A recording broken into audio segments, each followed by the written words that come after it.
Your selection is directly proportional to revision. जितना ज्यादा revision करोगे उतना ही ज्यादा सिलेक्शन के करीब पहुंच जाओगे। जिन लोगों ने अभी तक कुछ भी रिवाइज करना स्टार्ट नहीं करा है, अभी से रिवीजन स्टार्ट कर दो, क्योंकि गिन चुन के अभी लगभग 70 दिन बचे हुए हैं एंड अभी भी तुमने रिवीजन को अपने डेली शेड्यूल में नहीं ऐड किया है ना, तो बहुत बड़ी गलती कर रहे हो, क्योंकि लास्ट में जाके पछताने के अलावा और कुछ नहीं बचेगा जब तुम्हारा सिलेक्शन नहीं होगा। क्योंकि बहुत सारे बच्चे हैं जिन्होंने सब कुछ बहुत पहले से पढ़ लिया है एंड वो अब सिर्फ और सिर्फ रिवीजन कर रहे हैं। तो आपको भी अपने डेली के शेड्यूल में रिवीजन को ऐड करना ही पड़ेगा। जितना ज्यादा तुम रिवाइज करोगे उतना ज्यादा सिलेबस तुम्हारे माइंड में फिट होते चली जाएंगी, सेट होते चली जाएंगी एंड वही सारी चीजें तुमको एग्जाम में जाके हेल्प कराएगी। जब कभी एग्जाम में हम ब्लैंक हो जाते हैं, हमें कुछ याद नहीं आता है, वो तभी होता है जब हमारा रिवीजन प्रॉपर तरीके से नहीं होता है एंड लैक ऑफ रिवीजन होता है। तो जरूरी है कि आप अभी से सारी चीजों को रिवाइज करते चलो। एंड आज मैं तुम्हारे लिए प्रॉपर स्ट्रेटेजी लेके आई हूँ कि तुम्हें सारी चीजों को, फिजिक्स, केमिस्ट्री, बायोलॉजी, तीनों सब्जेक्ट को किस तरीके से मैनेज करते हुए एंड उनको रिवाइज कर सकते हो। अभी ना 2 तरीके के स्टूडेंट्स है। पहले वो वाले जिनका ना 40 to 50% सिलेबस अभी पढ़ के हुआ है एंड बाकी उनका पूरा सिलेबस बाकी है, ठीक है। दूसरे वो वाले जिनका पूरा सिलेबस कवर हो चुका है एंड उनको अभी सिर्फ और सिर्फ रिवीजन करना है।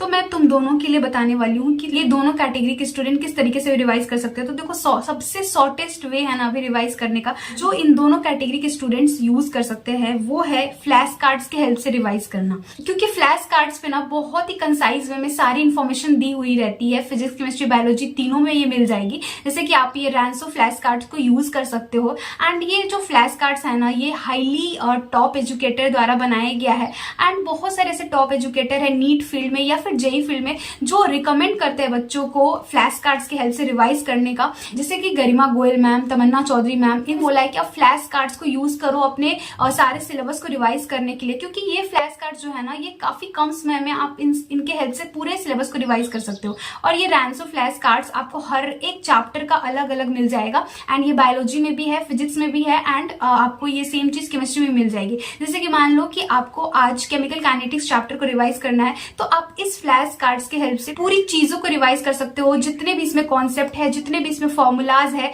और जितने भी एनसीईआरटी की इंपॉर्टेंट लाइंस है, वो सारे लाइंस इसमें कवर करे गए हैं। इवन पीवाईक्यूज को भी 1 लाइनर फॉर्म में यहाँ पे दे दिया गया है ताकि आप कहीं भी आपके लिए कुछ भी बचे नहीं। और इसी तरीके से आप फिजिक्स में भी ऐसे सेमीकंडक्टर चैप्टर है, इसको एकदम से बैठ के आप 5 से 10 मिनट में रिवाइज कर पाओगे। पहला हेल्प ये हो रहा है कि आपका कम समय में आपका पूरा सारा जो सिलेबस है वो रिवाइज हो जा रहा है एंड दूसरी चीज कि आपका टाइम सेव हो रहा है, मतलब आप कम समय में इतना सब कुछ रिवाइज कर ले रहे हो। एंड तीसरी सबसे इंपॉर्टेंट हेल्प आपको यहाँ से मिलेगी कि आपको अगर पार्ट टेस्ट के लिए प्रिपेयर करना है, तो आप इन फ्लैश कार्ड्स को उठा के यहाँ से जो भी चैप्टर्स आपके एग्जाम में आ रहे हैं, आप उन सबको रिवाइज कर सकते हो। इससे आपको बहुत ज्यादा हेल्प मिल जाएगा। आप लोग फ्लैश कार्ड्स की हेल्प से अभी से रिवाइज करना स्टार्ट कर दो। इन फ्लैश कार्ड्स को ले लो एंड ये काफी ज्यादा अफोर्डेबल है। इनको बाई करने का लिंक्स मैंने डिस्क्रिप्शन बॉक्स में दे दिया है। आप फ्लिपकार्ट, अमेजॉन से भी जाके बाई कर सकते हो इस रैंसो फ्लैश कार्ड्स को, तो एक बार जाके चेकआउट कर लेना एंड इनको अभी से प्रॉपर्ली अपने डेली शेड्यूल में यूज करना स्टार्ट कर दो, अगर आप चाहते हो कि आपका एकदम से शॉर्ट में नीट में सिलेक्शन हो तो, ठीक है। बाकी अभी जिनका भी 100% सिलेबस हो गया है ना, स्पेशली ये वीडियो उनके लिए है, क्योंकि जिनका बहुत कुछ बाकी है उनको तो अभी अपना पूरा सिलेबस को कवर करने पे फोकस करना है, रिवीजन भी करना है। मैंने अपने पहले वाले वीडियोस में बता रखा है कि आपको किस तरीके से रिवीजन करना है, तो आप वहां से जाके देख सकते हो एंड वहां से अपना कुछ आइडिया लगा सकते हो। बाकी वो बच्चे जिनका पूरा मतलब समझो तो 80 to 90% लगभग सिलेबस कवर है, वो इस वीडियो को कंटिन्यू देख सकते हैं एंड वो बच्चे भी देख सकते हैं जिनका कुछ सिलेबस हुआ है एंड कुछ बाकी है, क्योंकि यहाँ से भी आपको बहुत सारा आइडिया लगेगा कि आपको किस तरीके से रिवाइज करना है, ठीक है। तो देखो, सबसे पहली बात कि बायोलॉजी को आपको किस तरीके से रिवाइज करना है, तो यहाँ पे बायोलॉजी में सबसे ज्यादा इंपॉर्टेंट हो जाता है एनसीईआरटी रीडिंग, ठीक है। जितना ज्यादा एनसीईआरटी की रीडिंग आप लगाओगे उतना ज्यादा चीजें आपके दिमाग में घुसती चले जाएंगे एंड क्वेश्चंस भी होते हैं वो एनसीईआरटी के लाइन से ही आते हैं, ठीक है। तो टोटल आपके पास कितने चैप्टर है? 30 चैप्टर्स है, ठीक है। 30 चैप्टर्स है एंड इन 30 चैप्टर को डेली मतलब हर 5-6 दिनों पे आपको रिवाइज करते रहना है। मतलब कि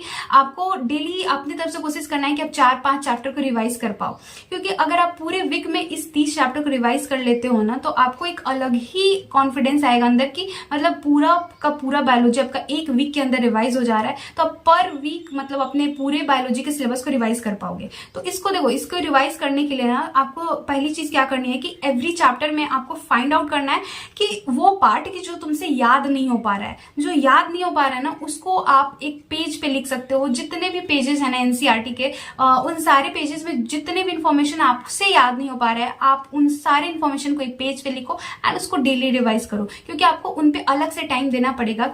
क्यों? क्योंकि आपसे वो याद नहीं हो पा रहे थे। ठीक है, तो इस तरीके से करना है। ये मैंने भी करा था, इससे मेरे को काफी ज्यादा हेल्प मिला था। और देखो दूसरी बात क्या है कि आपको ना एक दिन में 3 से 4 चैप्टर को पढ़ने की हैबिट डालनी है। अब आप लोग बोलोगे कि एक दिन में 3 से 4 चैप्टर हम कैसे पढ़ेंगे? देखो, जब आपका एग्जाम नजदीक आ जाएगा, जैसे एग्जाम का आप मान लो 10 दिन 15 दिन बाकी है, तो आपको तो पूरा सिलेबस रिवाइज करना रहेगा ना। आपको बायोलॉजी का भी सारा चैप्टर, फिजिक्स का भी सारा चैप्टर रिवाइज करना रहेगा। तो आपको एक एक दिन में 4-4 5-5 चैप्टर रिवाइज करना पड़ेगा उस टाइम पे जाके। इवन और नजदीक जाने पे जब 5 दिन 4 दिन ऐसे बाकी रहेगा नीट का, तो आपको एक एक दिन में 10-10 चैप्टर 12-12 चैप्टर पढ़ना पड़ेगा। तो उसकी हैबिट उस समय जाके एकाएक नहीं, अचानक से नहीं आ जाएगा। उसके लिए आपको अभी से ही अपने हैबिट में डालना पड़ेगा। आपको डेली अभी से 3 से 4 चैप्टर पढ़ने की कोशिश करनी है अपनी तरफ से। एंड आप जितना ज्यादा टाइम इसको रिवाइज करने में दोगे ना, उतना ही जाके बाद में आपको कम टाइम लगेगा रिविजन के लिए। ठीक है, तो ये बात को ध्यान रखना कि अभी से आप ज्यादा चैप्टर्स को रिवाइज करो, ताकि बाद में जाके आप एक बार में बहुत सारे चैप्टर को रिवाइज कर पाओ। तीसरी चीज क्या करनी है कि आपको ना सेग्रीगेट कर लेना है, एक लिस्ट बना लेना है कि ऐसे कौन से चैप्टर्स है बायोलॉजी के जो कि आपसे याद हो जा रहे हैं, मतलब बहुत ही आपको आसान लगते हैं, आपको उन सारे चैप्टर्स के अधिकतर सारे पॉइंट्स याद है। एंड दूसरे ऐसे चैप्टर्स जो बहुत ज्यादा आपको हार्ड लगते हैं, लाइक उनका एनसीईआरटी का बहुत सारा पॉइंट आपसे याद नहीं हो पाता है। तो इस तरीके से आप सेग्रीगेट कर लोगे, अलग कर लोगे, तो आप अपने अकॉर्डिंग उनको अच्छे से रिवाइज कर पाओगे कि कौन से मेरे स्ट्रॉन्ग वाले चैप्टर है, कौन से मेरे वीक वाले चैप्टर है, ताकि आप वीक वाले चैप्टर पे ज्यादा ध्यान दे पाओ। तो ये चीज करनी है आपको रिविजन करने से पहले। इस तरीके से सेग्रीगेट कर लेना है अपने चैप्टर को। एंड उसके बाद एनसीईआरटी की रीडिंग करनी है। एंड एनसीईआरटी में देखना है कि कौन सा लाइन, कौन सा एनसीईआरटी का पेज है जो आपसे अच्छे से याद नहीं हो पा रहा है। एंड उसके साथ ही साथ आपको 3 से 4 चैप्टर की डेली रिवाइज करने का हैबिट डालना है अपने अंदर। ठीक है, ये चीज आपको बायोलॉजी में करना है। एंड इसके हेल्प से आप आगे आने वाले अभी 2-2.5 महीने में अपने बायोलॉजी को रिवाइज करके बहुत ही अच्छे से मतलब एकदम से उस पर एक अच्छा पकड़ बना सकते हो। एंड इसके साथ ही साथ आपको PYQs तो करनी ही है। PYQs जितना हो पाए, जितना ईयर का आप सॉल्व कर लो, पिछले मैं तो बोलूंगी आप 30-32 साल का भी सॉल्व कर सकते हो, क्योंकि आपके पास अभी बहुत सारा समय है, तो इसको यूटिलाइज करो। ठीक है, और इसके साथ ही साथ आपको MCQ भी सॉल्व करने हैं। एंड वो भी जो होने चाहिए वो एनसीईआरटी के लाइन से होने चाहिए। तो क्वेश्चन तो प्रैक्टिस करना ही है। ठीक है, इस तरीके से करो। एंड फिजिक्स एंड केमिस्ट्री में मैं आपको कॉमन सी चीजें बता देती हूँ। देखो, फिजिक्स केमिस्ट्री में क्या है कि कॉन्सेप्ट जितना अच्छा रहेगा ना, कॉन्सेप्ट आपने जितने अच्छे से सीखा है, उतना ही आपको आसानी पड़ेगा रिवीजन में। होता क्या है ना कि जब हम चैप्टर पढ़ते हैं फिजिक्स केमिस्ट्री का, तो कॉन्सेप्ट उस टाइम पे तो हमें बहुत अच्छे से सब समझ आता है। अरे टीचर समझा रहा होता है तो लगता है सब कुछ दिमाग में घुस रहा है, सब कुछ बहुत ही क्लियर है ना। लेकिन जब हम उसको रिवाइज करने बैठते हैं खुद से, तो बहुत सारी चीजें से दिमाग से उड़ गई रहती है, याद ही नहीं आता कि यार कैसे बताया था इस कॉन्सेप्ट को, कैसे समझाया था। तो उस टाइम पे प्रॉब्लम आने लगती है। तो इसका सॉल्यूशन ये है कि आप फटाक से वो जो भी कॉन्सेप्ट है ना, उसको सर्च करो यूट्यूब से। आपको अगर उसका वन शॉट मिल रहा है या फिर कोई भी ऐसा वीडियो मिल रहा है जिसमें अच्छे से समझाया गया है, तो उसको देख लो एंड वहां से समझ लो। क्योंकि कोई भी कॉन्सेप्ट को आपको छोड़ना नहीं है कि अरे भाई ये समझ में नहीं आ रहा है तो इसको छोड़ देते हैं, जरूरी थोड़े कि इससे एग्जाम में क्वेश्चन आएगा। ऐसा नहीं है, क्योंकि एग्जाम में कहीं से भी आ सकता है। तो वन शॉट का यूज करना, कहीं भी आपको कुछ भी अगर याद नहीं आ रहा है, आपको उसको रिवाइज करना है, तो आप वन शॉट जाके देख लेना। उसके बाद देखो, शॉर्ट नोट्स जरूर बना लेना आप फिजिक्स एंड केमिस्ट्री में। स्पेशली फिजिक्स में तो आपके पास हर एक चैप्टर का शॉर्ट नोट्स होना चाहिए। एंड ये शॉर्ट नोट्स जो है, इसमें सिर्फ फॉर्मूला ही नहीं होगा, इसमें थ्योरी भी होना चाहिए। मतलब वो सारे पॉइंट्स होने चाहिए जिसका नीट में पूछे जाने का पॉसिबिलिटी बहुत ज्यादा है। इसके जगह पे तुम फ्लैश कार्ड का भी यूज कर सकते हो। अगर तुमको लगता है कि तुम्हें अच्छे से बनाने नहीं आता है, या फिर तुम चाह रहे हो कि बना बनाया मुझे मिल जाए, तो तुम वो रैंसो फ्लैश कार्ड भी ले सकते हो। उससे भी तुम्हारा काफी अच्छे से रिवीजन हो जाएगा। उसके बाद कॉपी के नोट्स को तुमको रिवाइज करना है। देखो, कॉपी का नोट्स जो है ना, जो तुमने पढ़ने के टाइम पे फर्स्ट टाइम जब उस चैप्टर को पढ़ा था तब बनाया था, उसको रिवाइज करना बहुत ज्यादा जरूरी है। देखो, उसको रिवीजन के लिए ना तुम हर एक संडे को एक बना लो कि मेरे को एवरी संडे कॉपी के नोट्स को ही रिवाइज करना है। पूरे वीक में तुम शॉर्ट नोट्स रिवाइज करो, फ्लैश कार्ड से रिवाइज करो जितना हो सके फ्रिक्वेंटली चैप्टर को, लेकिन हर एक संडे को एक बनाओ कि मुझे इस दिन इन सारे चैप्टर्स का नोट्स रिवाइज करना है, क्योंकि एक बार नोट्स भी देखोगे ना तो उसमें क्वेश्चंस भी रहेंगे जो तुम्हारे सर ने तुम्हें क्लासरूम में कराए थे, तो वो भी तुम्हारे साथ में रिवाइज होते चलेगा।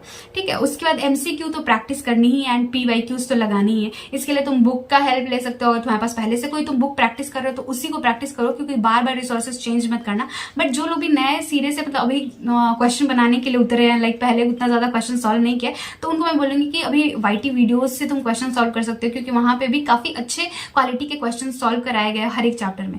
ठीक है, तो तुम्हारे लिए आसान हो जाएगा। अब सबसे ज्यादा इंपॉर्टेंट पॉइंट देखो, रिविजन जो है ना, मतलब क्या होता है कि हम स्टार्टिंग भी करते हैं ना ऐसे रिविजन का, जैसे सिलेबस कंप्लीट हो गया अब हमको रिवाइज करना है, हम स्टार्टिंग में तो बहुत अच्छा से करेंगे रिविजन, लाइक मतलब जितना अच्छे से हम कर पाए हर एक पॉइंट को अपने दिमाग में फिट करने की कोशिश करेंगे, लेकिन धीरे धीरे हमारी इफिशियंसी कम होती चली जाती है एंड रिविजन करने का एक जो फ्रिक्वेंसी होता है ना वो भी घटते चला जाता है। तो उसके लिए तुम्हें ना पूरे चैप्टर का एक लिस्ट बना लेना है। तुमको इसके लिए 2-3 पेजेस लगेंगे A4 साइज। एक पेज पे तुम फिजिक्स का, एक पे केमिस्ट्री का, एक पे बायोलॉजी का लिख सकते हो। यहाँ पे मैं तुमको शॉर्ट में बता रही हूँ तुमको कैसे करना है।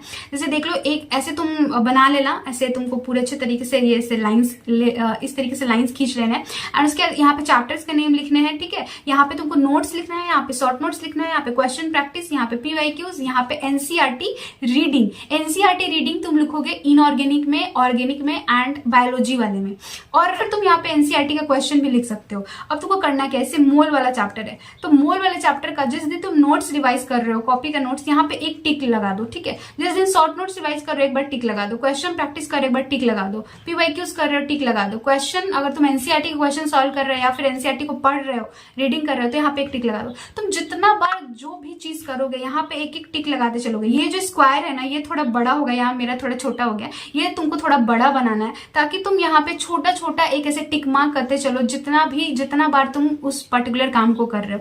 तो तुमको भी पता रहेगा कि अभी इन 2 महीनों में इन सारे चैप्टर्स को कितना बार रिवाइज किया, कितना प्रैक्टिस किया और कितना तुम्हारे दिमाग में रहा। ठीक है, तो एक बार तुम्हारे पास सारा डाटा भी रहेगा। इस डाटा से भी तुम समझ पाओगे कि कौन से चैप्टर को तुमने कितना टाइम दिया है, कितना बार रिवाइज किया है, और कौन से चैप्टर है जिसपे तुम एकदम से बहुत कम समय दे रहे हो और उस पर ज्यादा समय देने की जरूरत है। तो ये तुम बना लेना, इससे काफी ज्यादा हेल्प मिलेगा। एक तो तुम्हारे पास डाटा भी रहेगा एंड दूसरा तुम ये भी जान पाओगे कि कितना तुम रिविजन कर रहे हो, फ्रीक्वेंसी क्या है तुम्हारी रिविजन करने की। ठीक है, अब देखो केमिस्ट्री में कुछ एडिशनल पॉइंट मैं तुमको बताना चाहूंगी। देखो केमिस्ट्री में क्या होता है, इनऑर्गेनिक एंड ऑर्गेनिक जो है ना, इसमें तुमको खास ध्यान रखने की जरूरत है, क्योंकि फिजिकल में तो पता है कि शॉर्ट नोट जो है, फॉर्मूला सीट है, उससे काम हो जाएगा रिवाइज करके, अगर उसको अच्छे से रिवाइज करते हैं तो। लेकिन इनऑर्गेनिक में सबसे ज्यादा इंपॉर्टेंट हो जाता है ट्रेंड्स इतने ज्यादा है ना इनऑर्गेनिक के सारे चैप्टर्स को अगर मिला दो तो उन ट्रेंड्स को तुम एक पेज पे भी लिख सकते हो। मैंने अपने टेलीग्राम चैनल पे भी अपलोड कर दिया है, तुम जाके देख सकते हो। एक ट्रेंड का पूरा ऐसा चार्ट ही है, तुम उसको जाके देख लो एंड अपना भी तुम खुद का भी बना सकते हो अपने नोट्स की हेल्प से। अगर तुम्हारे नोट्स में बहुत सारे ट्रेंड्स लिखाए गए तो उनको एक पेज पे लिख लो ताकि तुम उनको डेली रिवाइज करते चलो, क्योंकि ट्रेंड से बहुत ज्यादा क्वेश्चंस आते हैं। उसके अलावा ऑर्गेनिक में ना तुमको डेली प्रैक्टिस करना है रिएक्शन को, क्योंकि रिएक्शन बहुत ज्यादा पूछे जाते हैं। नेम रिएक्शन हो गया या फिर जीओसी का कोई भी रिएक्शन दे दिया, तो जितना ज्यादा रिएक्शन प्रैक्टिस करोगे उतना ज्यादा अच्छा रहेगा। उसके अलावा तुमको रीएजेंट का नाम भी अच्छे से याद करके रखना है, क्योंकि ऑर्गेनिक में यही सब बहुत ज्यादा पूछा जाता है। उसके अलावा जीओसी का अच्छे से प्रैक्टिस करते चलना, आयोपेक नेम का करते रहना, आइसोमेरिज्म का अच्छे से करते रहना, ताकि तुम्हारा जीओसी बहुत ही अच्छे से होते चला जाए। इसके अलावा इन दोनों चीज के लिए कॉमन क्या है कि यहाँ पे तुमको एनसीईआरटी की रीडिंग जरूर करनी है एंड इसके अलावा इन टेक्स्ट और बैक एक्सरसाइज के क्वेश्चंस को जरूर सॉल्व करना है। अभी से करो एंड एक बार नहीं 2, 3, 4 बार करो, क्योंकि बहुत बार इनटेक्स के क्वेश्चन डायरेक्टली एग्जाम में आ जाते हैं।